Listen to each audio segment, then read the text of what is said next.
At 75 and 72, Norm and Della Rusk had exactly $4.12 between them. Not in savings, not in a retirement account. Between them, total, in this world, $4.12. Norm had $2 bills folded in his shirt pocket, the way he'd always carried cash, flat and neat, because his father had told him that a man who crumples his money doesn't respect what it took to earn it. Della had $2.12 in coins at the bottom of her purse, mixed in with a grocery list for food they couldn't buy, a photograph of their wedding that she'd carried since 1977, and a house key that no longer opened anything because the house it belonged to had been sold out from under them that morning. They were sitting in the cab of Norm's 1994 Ford F-150, which had 340,000 miles on it and a heater that only worked on one side, parked at the edge of a municipal impound lot in Wheeler, Kansas. It was March. The wind was moving across the plains at 30 miles an hour, the way Kansas wind always moves, flat and horizontal and relentless, carrying topsoil and cold and the particular emptiness of a landscape that makes no promises about shelter.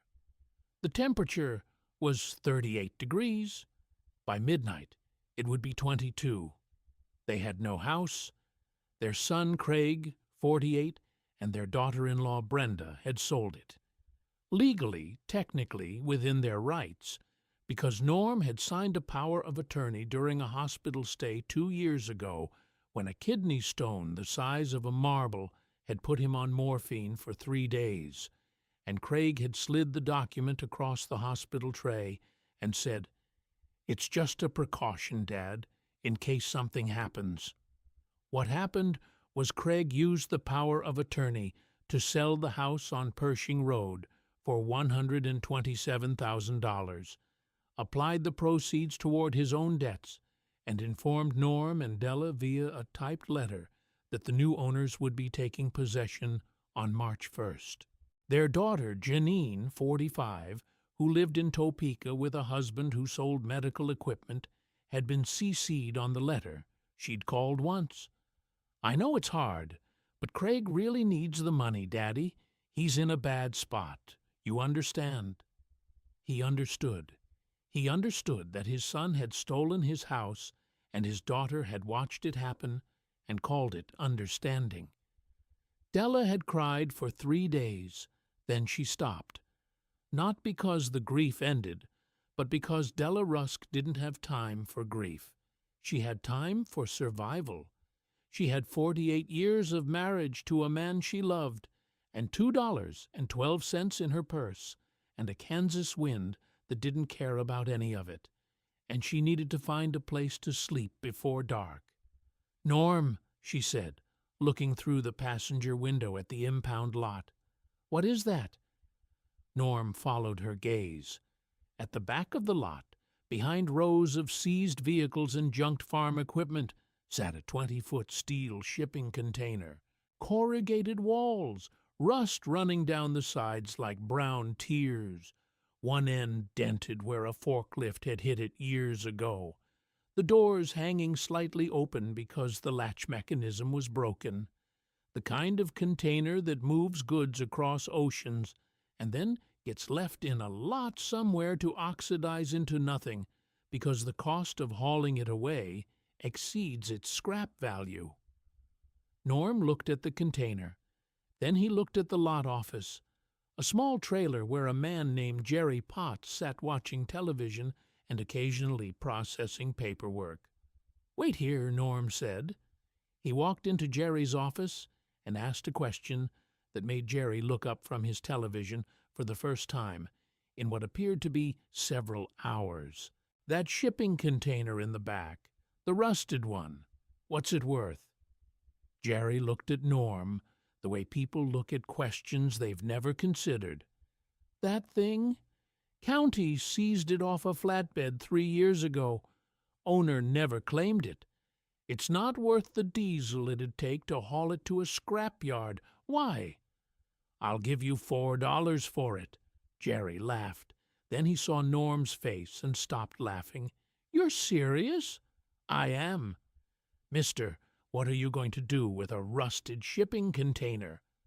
Norm took the $2 bills from his shirt pocket and laid them on the counter. He went back to the truck and got Della's $2.12 in coins. He set those on the counter, too. $4.12 total. But Norm figured a man who rounds down from $4.12 to $4 isn't being dishonest. He's being practical. And the 12 cents wouldn't change Jerry's life any more than it would change his. "I'm going to live in it," Norm said.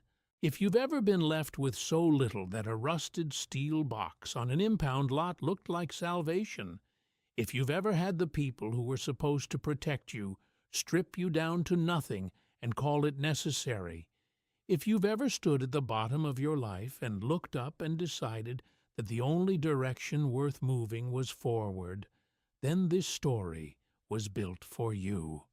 Welcome to Hearts Don't Rust. Subscribe now, because what Norm and Della Rusk built inside that container, with $4, a broken latch, and 48 years of refusing to quit, didn't just save their lives. It humiliated the son who stole their home and brought an entire town to their rusted steel door. Norm Rusk was Wheeler born and Wheeler made. His grandfather, Earl Rusk, had homesteaded 160 acres outside town in 1909, proving up the claim by building a sod house, digging a well, and surviving 3 consecutive crop failures that would have sent a lesser man back east on the next train. Earl didn't go east. Earl dug deeper.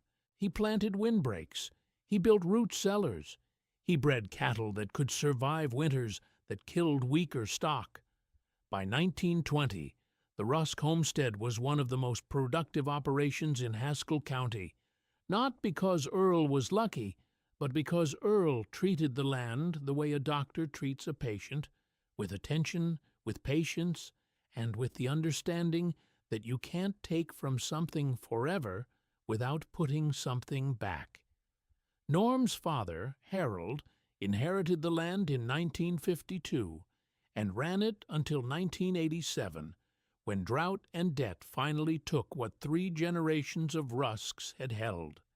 Harold sold the 160 acres to a corporate farming operation for $96,000, enough to pay off the bank and buy the small house on Pershing Road in Wheeler, where he and Norm's mother lived until they died. Norm was 36 when the land sold. He remembered standing at the fence line watching strangers drive equipment across soil his grandfather had broken with a horse-drawn plow, and he made a promise that day. He would never owe a bank anything. He would never sign a document he didn't understand. He would never let someone else decide what happened to what was his. He broke 2 of those 3 promises. The house was paid off, always. He never borrowed $1 after watching what debt did to his father, but he signed a power of attorney in a hospital room because he trusted his son, and he lost everything because of it. Norm worked as a welder for 42 years. He started at 18 at the grain elevator in Wheeler, welding bins and conveyors and structural steel.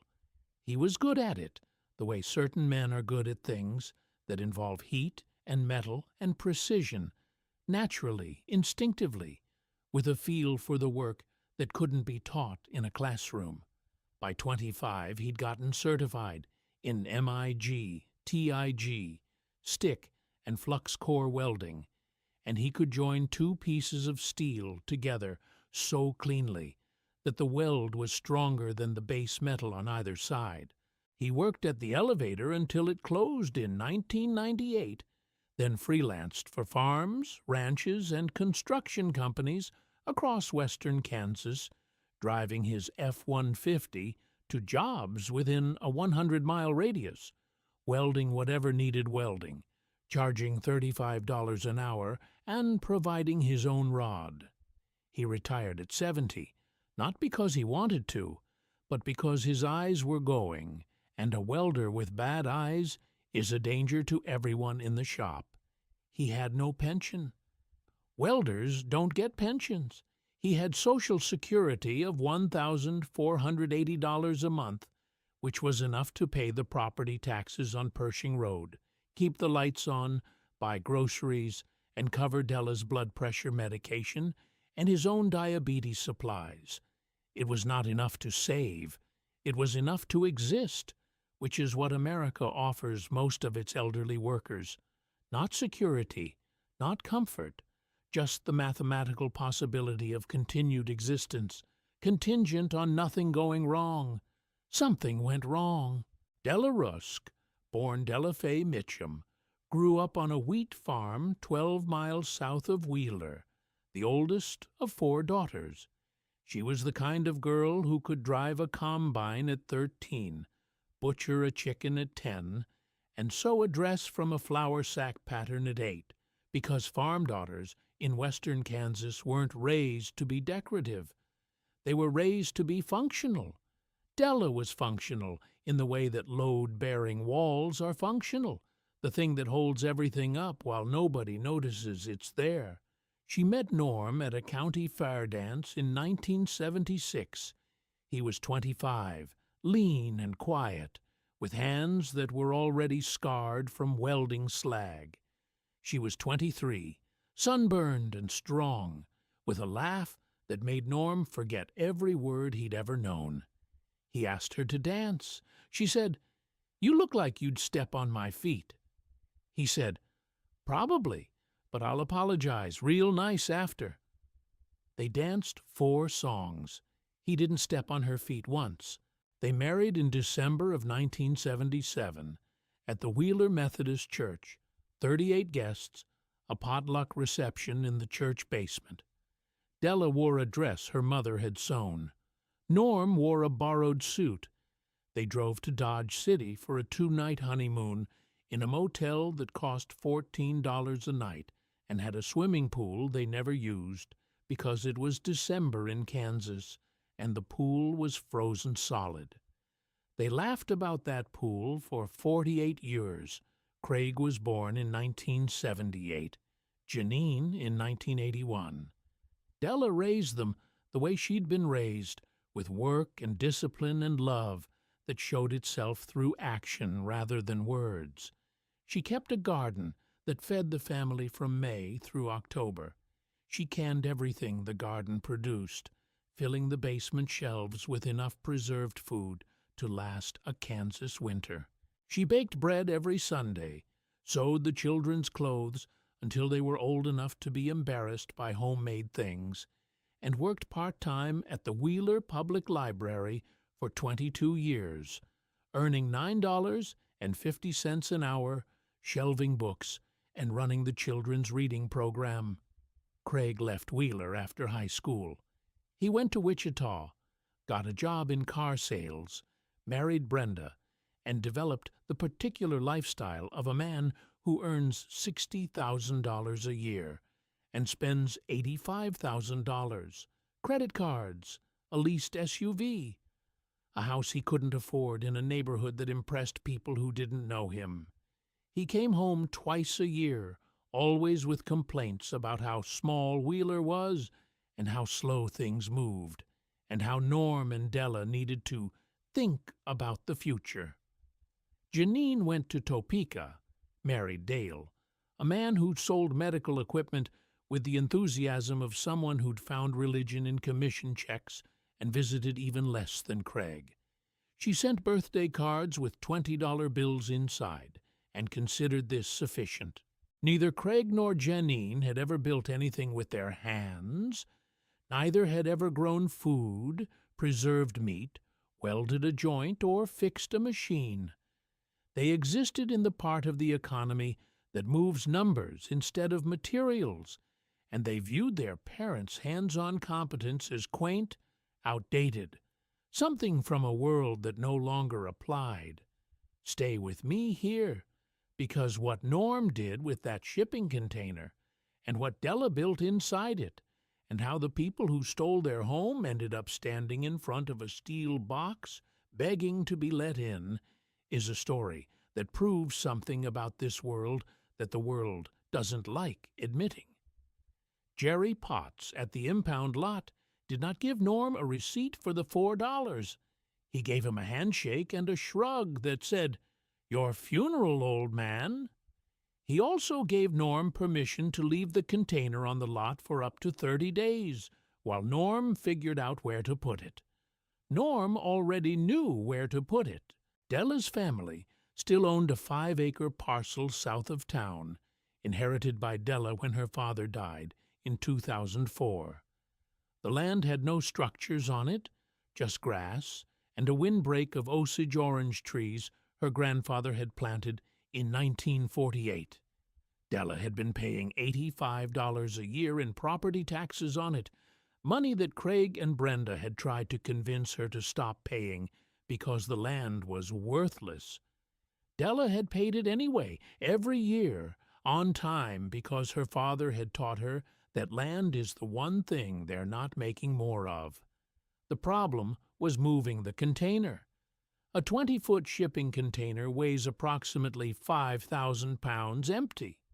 Norm's F-150 could tow it, barely, with the right trailer. But Norm didn't have a trailer and couldn't afford to rent one. He drove to the farm of Hector Molina, 7 miles east of Wheeler. Hector was 68, a third-generation Mexican-American rancher whose grandfather had come to Kansas in 1932 and whose family had been running cattle on the same 400 acres since. Hector and Norm had been friends for 40 years, connected by the particular bond that forms between men who work with their hands and don't talk about their feelings and show up when the other one needs them without being asked. Norm didn't have to explain much. Hector had heard about the house. In Wheeler, everyone had heard about the house. "Craig did that?" Hector said, and his voice carried something heavier than surprise. "Craig did that." "Mijo." Hector shook his head. "You need the flatbed." Hector's equipment trailer was rated for 12,000 pounds. They loaded the container using the impound lot's forklift, which Jerry operated with the relaxed competence of a man who was being entertained for the first time in months. The container groaned as it settled onto the trailer. Rust flakes drifted to the ground like brown snow. "You sure about this, Norm?" Jerry asked. "I've been sure about less." They hauled the container to Della's 5 acres on a Wednesday afternoon. Hector backed the trailer through the windbreak gap, and they used a come-along winch and 4 hours of carefully sequenced pulling to slide the container off the trailer and onto a patch of ground Norm had leveled the day before with a borrowed box blade. When the container was in position, oriented east-west to catch the morning sun on the door end, Norm stood back and looked at it. 20 feet long, 8 feet wide, 8.5 feet tall. Corrugated steel walls, coated in rust that was cosmetic, not structural, because shipping containers are built from Corten steel, a weathering alloy designed to develop a stable oxide layer that actually protects the metal underneath. The rust wasn't decay. It was armor.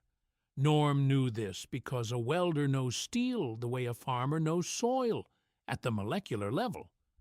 "It's ugly," Hector said. "It's mine," Norm said. "Nobody can take it from me. Nobody can sell it out from under me. Nobody can sign a piece of paper in a hospital room and make it disappear." Hector looked at his friend. Then he nodded once, the way Kansas men nod when they understand something important has been said, and adding words would only diminish it. "I'll bring my torch tomorrow," Hector said. "You're going to need windows." If you're enjoying this story, consider subscribing. We share stories like this every week about the people the world gave up on who refused to give up on themselves. Subscribe so you don't miss the next one. The transformation of the shipping container took Norm Rusk 4 months. Not because 4 months was a long time for such a project, but because 4 months was what a 75-year-old welder with diabetes, failing eyesight, and no budget could manage, while also keeping himself and his wife alive. He started with the structure. The container's corrugated steel walls were sound. The floor, marine-grade plywood over steel cross members, was solid, except for one soft spot near the back corner where moisture had gotten in. Norm cut out the damaged section, welded a new steel support underneath, and screwed in a replacement plywood panel he got for free from a construction site dumpster in Liberal, an hour south. The doors at one end were functional, but needed new hinges, which Norm fabricated from flat bar stock using Hector's shop. Windows came next. Norm used his cutting torch, which he'd kept in the truck because a welder's torch is the last thing he sells, to cut 3 window openings in the long south-facing wall and one in the north wall. Each opening was 30 inches wide by 24 inches tall. He framed them with angle iron, welded in place, and installed salvaged windows he'd pulled from a house that was being demolished in sublet. The windows were mismatched.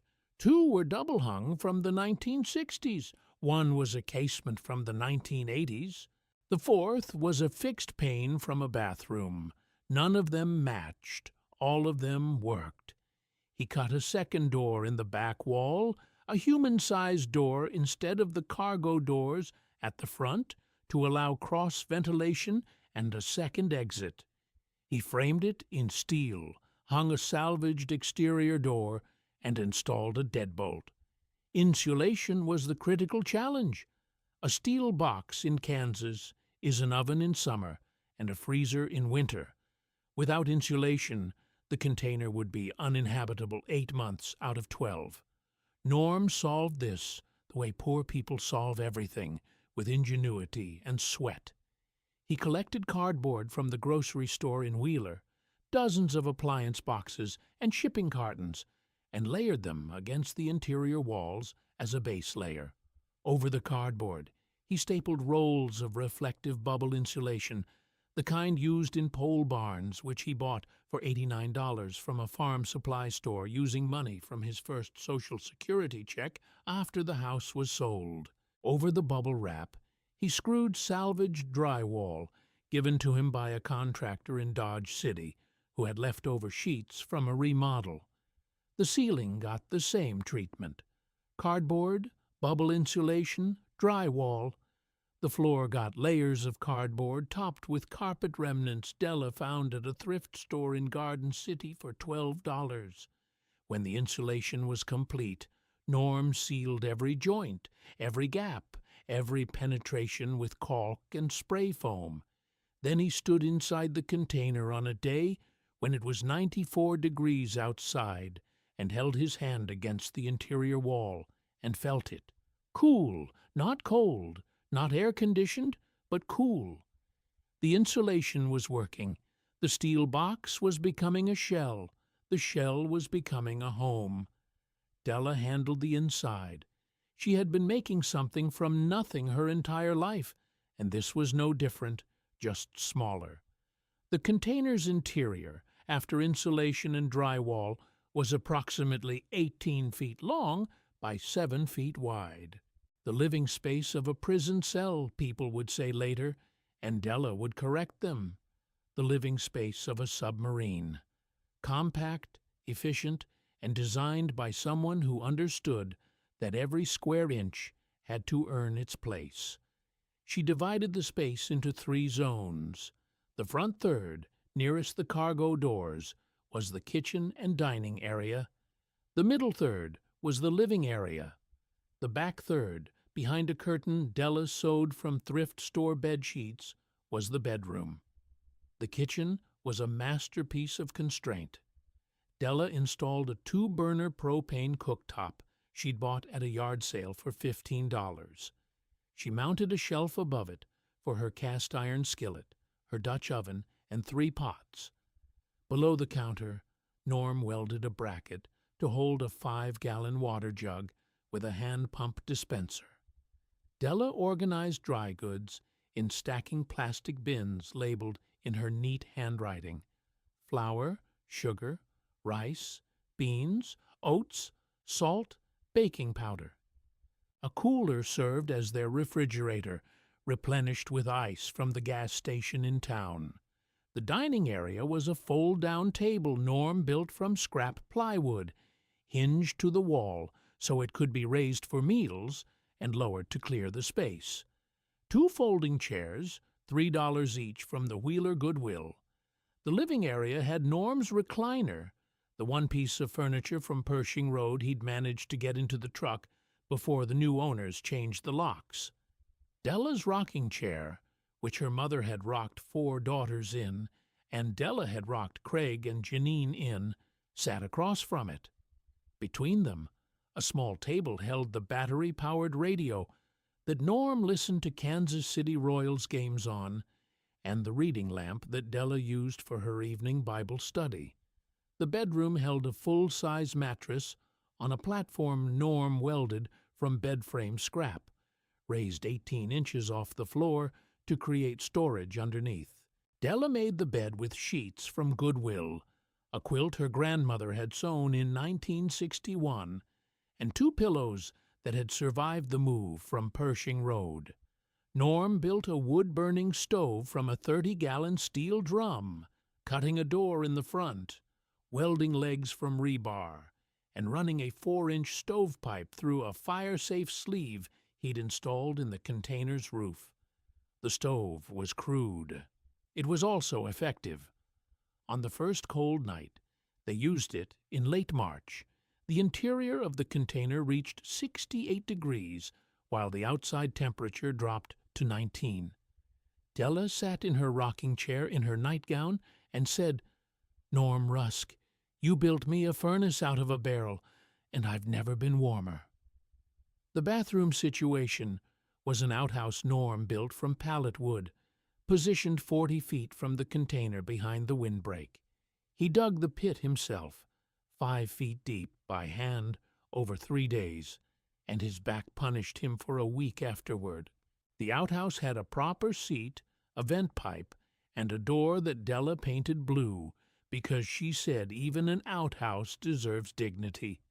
For water, Norm ran a garden hose from Hector's ranch, which bordered Della's 5 acres on the east side. Hector refused payment. "You fixed my stock tank 3 times and never charged me," Hector said. "The water is even." The hose filled a 55-gallon drum Norm had cleaned and positioned on a platform near the container, giving them gravity-fed water for cooking and washing.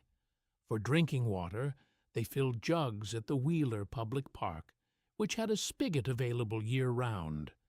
By June, 4 months after Norm had laid $4 on Jerry Potts's counter, the shipping container on Della's 5 acres was a home. Not a comfortable home by any standard the modern world would recognize. Not a home with central air or flush toilets or Wi-Fi, but a home in the way that word actually means something. A place that is warm when you need warmth and dry when it rains, and yours when nothing else is. A place where Della could cook meals, and Norm could sit in his recliner and listen to the Royals, and they could lie in bed at night under a quilt from 1961 and hear the Kansas wind move across 5 acres of grass that belonged to them, free and clear, beyond the reach of power of attorney or children with debts, or a world that had decided they were finished. They didn't tell anyone. They didn't have to. In Wheeler, Kansas, population 1,100. You can't move a shipping container across 7 miles of county road without the entire town finding out before dinner. The reactions were predictable. "They've lost their minds," said the woman at the post office. "He's living in a box," said a man at the feed store. "An actual box." "Someone should call Adult Protective Services," said someone else, though nobody actually called, because in Wheeler, calling the government about your neighbor was considered a worse offense than whatever the neighbor was doing. The talk reached Craig in Wichita by the second week. He called Norm's cell phone, which Norm answered because he still believed in answering phones, even when he knew what the caller was going to say. "Dad, people are telling me you're living in a shipping container." "That's correct." "You can't. That's not. Dad, that's not a house. It's a metal box." "It's my metal box on Della's land, and nobody signed a power of attorney for either of those things." The silence on Craig's end lasted a long time. "Dad, I can explain about the house." "You don't need to explain. You sold my home to pay your debts. I understand the mechanics of what happened. I just don't understand the kind of man who does it." Craig said something about being in a tough spot, about Brenda's spending, about the car dealership market being down, about how he'd planned to make it right. Norm listened to all of it, the way he'd listened to all of Craig's explanations for 48 years, with the patient attention of a father who loves his son, and the quiet sorrow of a man who knows that love and trust are not the same thing. "I won't call again unless you want me to," Craig said. "I always want to hear from you, son. I just don't want to hear excuses." Everything was about to change for Norm and Della, but they had something that Craig and Janine and all of Wheeler didn't have, something that couldn't be sold or seized or signed away. They had Norm's hands and Della's will, and 48 years of building a life from whatever materials the world offered, and neither of them had ever needed those things more than they needed them right now. Norm didn't stop at making the container livable. He kept building, not because the container wasn't enough, but because Norm Rusk's hands didn't know how to stop, and stopping would have meant becoming the man his children thought he was, old, finished, waiting to be stored. In July, he built an awning off the south side of the container, using steel pipe he'd salvaged from a demolished cattle pen, and corrugated roofing panels he'd bought for $40 from a farm auction. The awning extended 10 feet from the container wall, creating a covered outdoor living space larger than the container's interior. Della set up her outdoor kitchen under the awning, a cinder block fire pit, a grill grate Norm welded from rebar, and a prep table made from a wooden cable spool. Under the awning, on evenings when the Kansas heat made the container too warm, they ate dinner and watched the sun set over the plains and the wheat fields and the windbreak Della's grandfather had planted 76 years ago. In August, Norm built a chicken coop from pallets and wire mesh.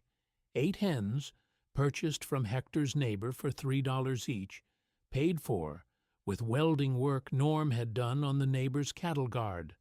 Fresh eggs every morning. Della made omelets on the propane stove and biscuits in the Dutch oven, and they ate like people who hadn't been able to afford eggs 3 months earlier, which they were, which made every bite taste like a victory. In September, Norm started taking welding jobs again. Word had gotten around Wheeler that Norm Rusk was alive, functioning, and apparently indestructible, and the same people who'd been shaking their heads at the shipping container started calling when their gates needed welding, their trailers needed repair, their equipment broke down in the field during harvest. Norm charged $30 an hour, less than anyone within 100 miles, and he showed up with his truck and his torch and his hands that had been joining steel for 57 years, and he fixed things. He fixed things the way he'd always fixed things, correctly, the first time, without complaint, and people remembered why they'd called him in the first place. By October, 6 months after moving into the container, Norm and Della had a functional homestead on 5 acres of Kansas prairie. The container was insulated, heated, and weather-tight. The awning provided outdoor living space. The chicken coop provided eggs. Della's fall garden, planted in August in raised beds, Norm had welded from galvanized stock tank panels, was producing greens, turnips, and winter squash. They had a rain collection system, 3 barrels connected by pipe, that supplemented the water from Hector's ranch. Norm was earning $600 to $800 a month from welding, and combined with their Social Security checks, they had more disposable income than they'd had in years, because their monthly expenses totaled approximately $340. Propane, ice, groceries they couldn't grow, medications, and $85 in property taxes. They were not just surviving, they were accumulating. For the first time since Craig sold the house, they were putting money away. Not much. $200 some months, $400 others. But the pile was growing, the way piles grow when you don't spend what you don't have to, and Norm kept the cash in a lockbox, welded to the inside of the container's steel frame, because he had learned the hardest way possible that trusting other people with your money is the most expensive thing a person can do. That moment changed something in Wheeler. The town that had whispered about the crazy old couple in the shipping container started to whisper about something else entirely, about the garden that was producing enough winter squash to share with neighbors, about the eggs Della left on porches in cartons with notes that said, "From the Rusks, enjoy," about the welding Norm did on the church's broken handrail without being asked and without sending a bill, about the way 2 people with $4 to their name had built a life that was more self-sufficient, more purposeful, and more generous than most people with $400,000 in the bank had managed. The talk at the feed store shifted. "You seen what Norm did with that stock tank idea? Raised garden beds from welded panels. I want him to make me a set. Della brought me a dozen eggs Tuesday. I didn't even ask. She just left them on the step. My boy wants to learn welding. You think Norm would teach him?" The answer to that last question was yes. Norm started teaching welding on Saturday mornings, under the awning, using scrap metal and borrowed equipment. One student at first, the 16-year-old son of a wheat farmer who couldn't afford a vocational program. Then 2, then 5. By December, Norm was running an informal welding school that met every Saturday from 9 to noon, and his students ranged from teenagers to a 40-year-old woman who wanted to learn to repair her own livestock panels. He didn't charge. He'd thought about it. Della had suggested it. But Norm remembered what it was like to be 14 and learning from his father in the shop, and his father hadn't charged him, and his father's father hadn't charged his father, and some debts aren't measured in dollars, they're measured in what gets passed on. Della started a Saturday afternoon open table under the awning.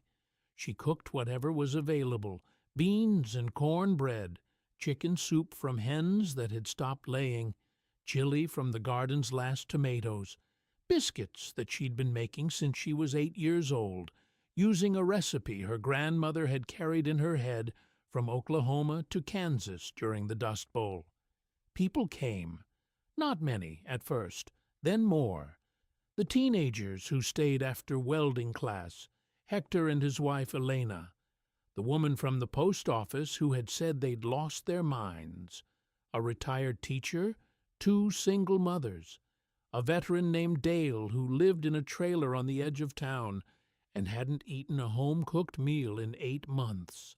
By December, the Saturday gathering was drawing 20 people to a shipping container on 5 acres of Kansas prairie, sitting under a welded steel awning, eating food grown in stock tank gardens, warmed by a fire pit made of cinder blocks, listening to the wind and the conversation and the sound of a community forming itself around 2 people who had been thrown away. Craig came in December, 6 months after the container. He drove from Wichita in the same car that Norm's house money had made the payments on, a fact that Norm registered but didn't mention, because mentioning it would have been cruelty, and Norm Rusk was not a cruel man. Craig pulled up to the 5 acres and sat in his car for a long time. He could see the container, transformed from the rusted box he'd imagined into something that looked like a homestead. The awning with its welded pipe frame, the garden beds with winter greens still producing under row covers, the chicken coop with hens scratching in the dirt, the rain barrels, the woodpile, split and stacked with the precision of a man who treated firewood the way a librarian treats books. The American flag. Della had hung from the awning pole not as a political statement, but as a declaration that this ground was home. He got out of the car. Della was hanging laundry on a line strung between the container and a windbreak tree. She saw Craig and stopped. The sheet she was holding stayed in her hands, half-clipped, moving in the wind. "Hi, Mom." Della looked at her son, at the car she knew was paid for with her home, at the man who had stood in a hospital room and slid a document across a tray. She looked at him, and what she felt was not anger. Anger was an emotion for people who still expected things from the person who'd hurt them. Della had stopped expecting things from Craig the day she read the typed letter. What she felt was something more complicated, the specific pain of loving someone who has failed you in a way you can't unfail, and knowing that the love doesn't stop just because the trust does. "There's coffee on the stove," she said. "Come inside." Craig entered the shipping container. He had to duck slightly through the human-sized door Norm had cut in the back wall. Inside, the space was warm from the barrel stove, lit by the afternoon sun through the salvaged windows, and organized with the dense efficiency of people who understand that they cannot afford to waste a single inch. He saw the fold-down table, the rocking chair and the recliner, the shelf of canned goods in Della's handwriting, the Bible on the side table, the quilt on the bed, the same quilt he'd slept under as a child. He saw his father's lockbox welded to the steel frame. "Dad," Craig said, when Norm came in from the garden, "I don't know what to say." "Then don't say anything yet," Norm said. "Sit down, drink the coffee, look around, and when you're ready, tell me the truth. Not about why you did what you did. I know why. Tell me what you've learned from watching what it cost." Craig sat. He drank the coffee. He looked around the 18 by 7 foot interior of a shipping container that his parents had turned into a home with $4 and 4 months and hands that the world had written off. And something inside him, something that had been rigid and defended and rationalized for months, collapsed. "I thought you'd go to a nursing home," he said, and his voice was small, in a way that Norm had never heard from his adult son. "I thought you'd just accept it. I thought you were too old to do anything else." "That's what I thought you'd think," Norm said. "I was wrong." "Yes. I don't know how to fix it." Norm looked at his son, at the man who had been a baby in Della's arms, a boy in Norm's shop, a teenager leaving Wheeler in a car that Norm had maintained for free, because fathers do that. He looked at the man who had stolen his home and expected compliance, and he saw not a villain but a coward, and cowards can change if the people who love them are patient enough to wait. "You can't fix it with money," Norm said. "We don't want money. We don't need money." Look where we are, Craig. We have a home, we have food, we have each other. We have more than we need, which is more than most people can say. And we got here with $4. What you owe us isn't money. What you owe us is the truth. Tell Janine the truth. Tell Brenda the truth. Tell yourself the truth. And then decide what kind of man you want to be going forward, because the power of attorney expired the day I bought this container. From now on, the only authority over our lives is ours, Craig cried, quietly, which is how men from Wheeler cry, without sound, without drama, just water moving down a face that has finally stopped holding it back. Janine came the following weekend. She brought her husband Dale, who was quiet the entire visit, and left a $100 bill on the fold-down table when they departed, which Della found later, and used to buy winter supplies for the garden.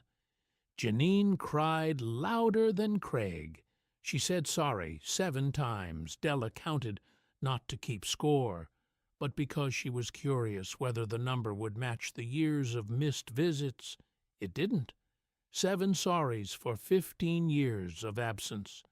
The math was off, but Della had never been the kind of woman who demanded precise accounting from the people she loved.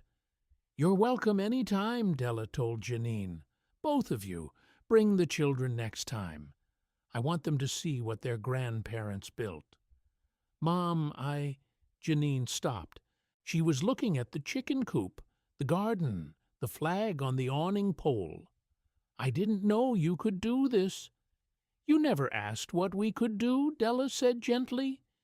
"You only ever asked what we couldn't." The shipping container sits today on 5 acres of Kansas prairie outside Wheeler, surrounded by the Osage orange windbreak that Della's grandfather planted in 1948. From the county road, you can see the steel box and the awning and the garden beds and the chicken coop and the flag, and if you didn't know the story, you might think it was just another piece of rural improvisation, another Kansas family making do with what the land and the economy left them. But if you did know the story, you'd see something else. You'd see a 75-year-old welder who lost his home and bought a rusted steel box for $4 and turned it into the most important address in Haskell County. You'd see a 72-year-old woman who fed her family from a 2-burner propane stove and fed her community from a cinder block fire pit and never once asked for recognition or repayment. You'd see a Saturday welding class where teenagers learned to join steel the way Earl Rusk joined sod, with patience and heat, and the understanding that what you build with your hands belongs to you in a way that nothing else ever will.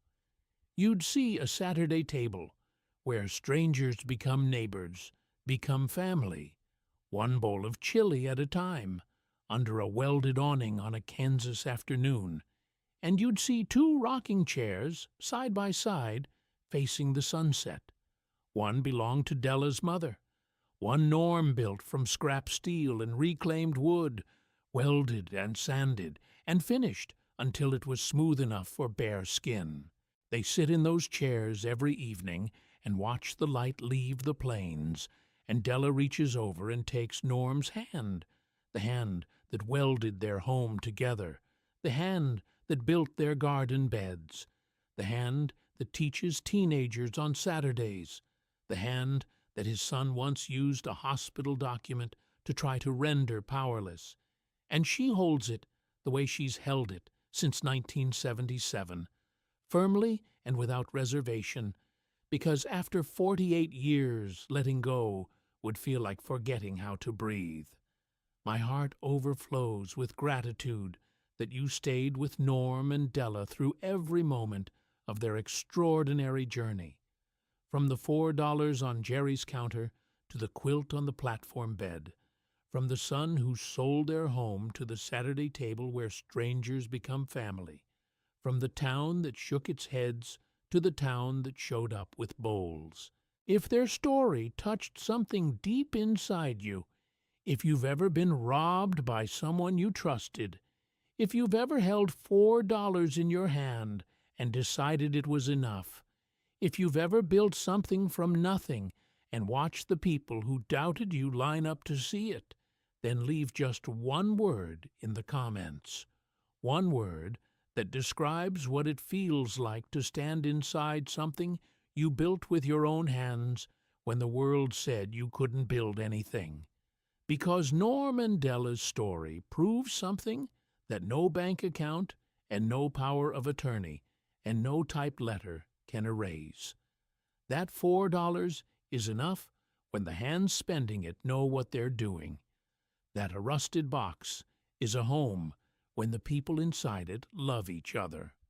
That the children who come crawling back are still your children, and the door is always open, even when the door was cut from a steel wall with a welding torch. That dignity doesn't have a price, but it does have a cost, and the cost is refusing to let anyone take it from you, no matter how much they take of everything else. Share this story with someone who needs to remember that their hands still work and their land still matters, and the rusted thing in the corner of the lot might be exactly where they're supposed to live. Because together we prove that hearts don't rust, that strong joints never break, and that sometimes the greatest home is the one everyone else would have walked past. If this story stayed with you, subscribe for more. We'll see you in the next one.